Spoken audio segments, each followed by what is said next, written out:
The word diorama originated in 1823 as a type of picture viewing device. The word literally means through that which is seen. The diorama was invented by Louis-Jacques Mondet Daguerre and Charles-Marie Bouton, and it was first exhibited in London on the 3rd of March 1839. Its literal meaning is small-scale replica of a scene. In the mid-20th century, in the UK and Europe, the word diaporama was coined from the words diorama and panorama. It was used to describe a photographic slideshow, sometimes with accompanying audio, also known as an audio-visual presentation. The Australian Photographic Society often use this description when discussing audio-visuals.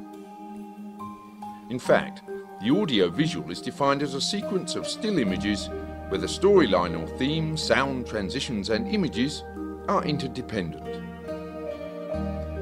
An effective audio-visual will have unity of its three parts: the conception, the visuals and the sound. Generally, these three elements should reinforce each other such that any one without the other two would be unsatisfactory.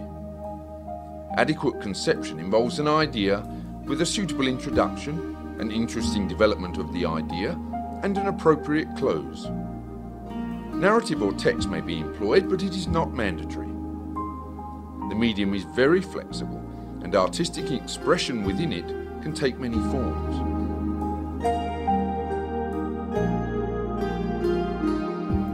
So what does it mean to be technically acceptable? It doesn't mean that you can use a number of unrelated images put to music to create an AV. What it does mean, however, is that the images should be of a high standard, the audio can be listened to, and it can be viewed comfortably. The higher the quality of the image and audio, the more acceptable it will be to your audience.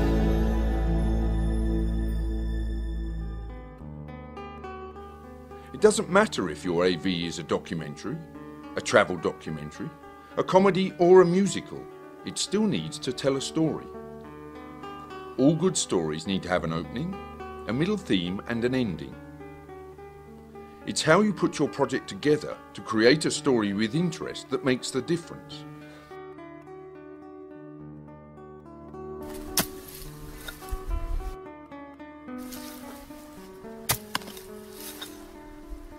What are you doing? Digging a hole. You're planting a tree or something? No, got to bury my goldfish. Well, that's a pretty big hole for a little goldfish. That's because it's still inside your cat. Aww.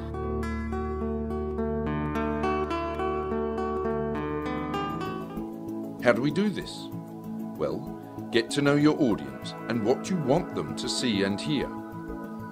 You need to understand the subject yourself, and this will determine precisely what you would like your audience to see and hear.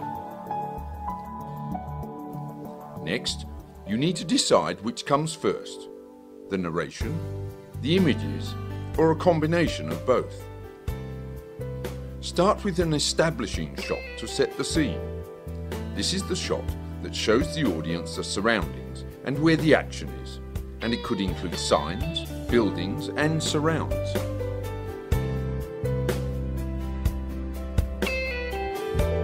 This little ditty is about me, my trip to Brizzy. You folks know where Brizzy is, surely? Hey, it's right in the southeast corner of Queensland, which just happens to be the fastest growing place in Australia. Me, I'm a country boy, and I am always fascinated by the big smoke. I love your river, just the way it meanders out to Moreton Bay. In your presentation, use suitable transitions sparingly, with appropriate fade rates and timing. Zooms and excessive movement can be distracting and are generally there to supplement poor scripting and editing. Remember that the storyline is the feature of your presentation.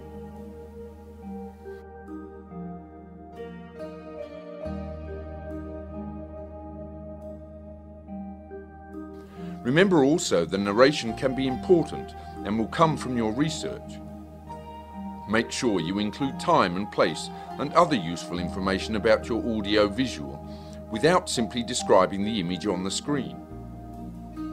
For example, instead of saying, "The kookaburra sat on my hand," describe the kookaburra as a large kingfisher that can be hand-fed. A sentence that not only identifies the bird, but gives a little insight to its people-friendly disposition. Nowadays, the word audiovisual, or AV in our terms, usually refers to presentations with both sound and visual components. Most business presentations are quite often audio-visual in style. In a typical presentation, the presenter provides the audio by speaking and supplements it with a series of images projected onto a screen. More recently, there has been a huge uptake of computer-based audio-visual equipment in the education sector, with many schools and higher education establishments installing projection equipment and often using interactive whiteboard technology.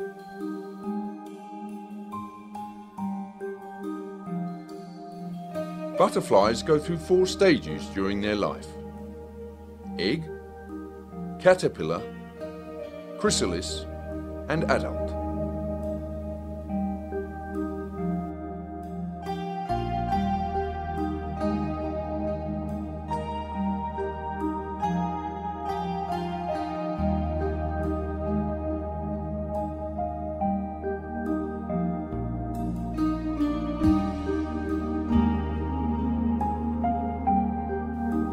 For our purposes, the audio-visual is a high-quality production of sound and vision supported by a strong storyline that engages your audience and serves your point of view.